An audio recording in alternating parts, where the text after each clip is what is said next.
Breaking news చూస్తున్నాం. పశ్చిమ గోదావరి జిల్లా తాడేపల్లిగూడెం మండలం కుంచనపల్లి జాతీయ రహదారిపై ఒక మోటార్ వాహనంపై ఒకే కుటుంబానికి చెందిన ముగ్గురు ప్రయాణిస్తూ ప్రమాదానికి గురయ్యారు. హైవేకు ఆనుకుని ఉన్న కల్వర్ట్ను మోటార్ వాహనంతో వేగంగా ఢీకొని పక్కనే ఉన్న గుంతలో పడడంతో మోటార్ వాహనంపై ప్రయాణిస్తున్న ఓ వృద్ధురాలు అక్కడికక్కడే మృతి చెందగా మరో ఇద్దరికి తీవ్ర గాయాలయ్యాయి. మృతురాలు సందమ్మగా పోలీసులు గుర్తించారు. తీవ్ర గాయాల పాలైన వారిలో ఒకరు ఆమె చిన్న కూతురు, మరొకరు ఆమె మనవడిగా గుర్తించారు.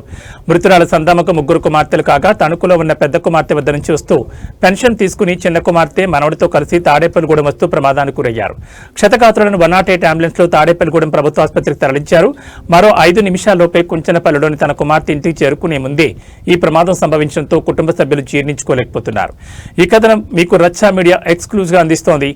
ఇక ఇదే ఘటనపై మరింత సమాచారాన్ని ప్రమాదం జరిగిన ప్రదేశం నుంచి మా ప్రతినిధి శివప్రసాద్ అందిస్తారు.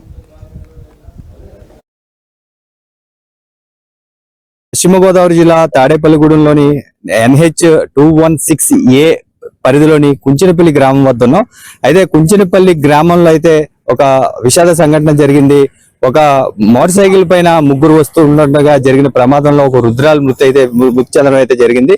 దీనికి సంబంధించి తణుకు నుంచి కుంచెనపల్లి వస్తుండగా ఇక్కడ ఒక కల్వర్ట్ ఢీకొని లోపలికి వెహికల్ వెళ్ళినట్టుగా కనబడుతోంది. మీరు వెహికల్ కూడా విజువల్స్ లో చూడొచ్చు. ఈ గుంతలో పడిపోయి వృద్ధురాలు అయితే మృతి చెందింది. మరో ఇద్దరు గాయపడ్డారు. ఇద్దరు గాయపడిన వారిని తాడేపల్లిగూడెం ప్రభుత్వ ఆసుపత్రిలో చికిత్స పొందుతూ ఉన్నారు. అయితే మెరుగైన వైద్య నిమిత్తం ఎక్కడికైనా పంపించారా లేదనేది తెలియాల్సింది. ఇప్పుడే సంఘటన జరిగిన సందర్భంలో మనం ఈ మృతదేహం మధ్య ఉన్నాం. అయితే ఎవరైతే మృతురాలు ఉన్నారో ఆ మృతురాలకు సంబంధించిన కుమార్తె మనతో ఉన్నారు. నందమ్మ కుమార్తె మనతో ఉన్నారు. ఆవిడ అడిగి తెలుసుకుందాం. అసలు ఏం జరిగిందమ్మా చెప్పండి. పెన్షన్ తీసుకుని వస్తున్నారండి. వస్తుండే మరి ఏం జరిగిందని నాకు తెలియదండి. పొద్దుటే వచ్చారు, నేనే తీసుకొచ్చి మా చెల్లి కాపు చెప్పానండి. పెన్షన్ తీసుకెళ్లి సచివాలయం కాడికి తీసుకుని వస్తున్నారు. ఇంటి లోపల ఇక్కడ ఇలాగైందండి. తణుకులోనే ఇస్తారండి మా అమ్మకు పెన్షన్ అండి. మేము ముగ్గురు కూతుళ్ళు మెండవుడికి నెలకొకరు చూస్తున్నామండి. మొన్న నెలలో నేను చూసాను, ఈ నెల మా చెల్లి చూస్తుందని చెప్పి వచ్చారండి. వచ్చి తీసుకుని సచివాలయం కాడికి వెళ్ళారండి. సచివాలయం కాడికి వెళ్ళి పెన్షన్ తీసుకుని వస్తున్నారండి. ఇందులో ఎవరు ఇక్కడ తీసుకొచ్చేది ఎవరు? చిన్న కూతురు అండి. చిన్న కూతురు, చిన్న అల్లుడు, మనవడు. బండి తోలింది ఎవరు? మనవడు అంటండి, మరి నాకు తెలియదు. నేనే చూడలేదు. మనవడండి. మా చెల్లెలు గారు అబ్బాయి అండి. అంతే అండి. ఎలా జరిగిందంటారు? ఇది ఎలా జరిగిందండి అని బండి మీద వస్తుండగా పెట్రోల్ అయిపోయిందని చోకేసుకుంటున్నాడు.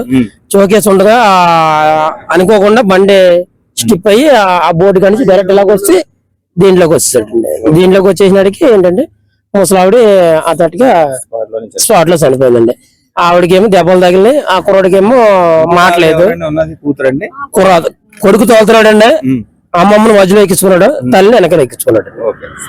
అది జరిగిన ప్రమాదం. పెన్షన్ తీసుకోవడానికి తణుకు వెళ్ళిన ఎవరైతే ఉన్నారో నందమ్మ సంబంధించి కుమార్తె కొడుకు కూడా మనవడు కూడా అక్కడ గవర్నమెంట్ హాస్పిటల్ లో ఉన్నారు. అయితే నందమ్మ అయితే స్పాట్ లోని మృతి చెందడం జరిగింది. చూస్తూనే ఉండండి మీ అభిమాన్ ఛానల్ రచ్చా మీడియా.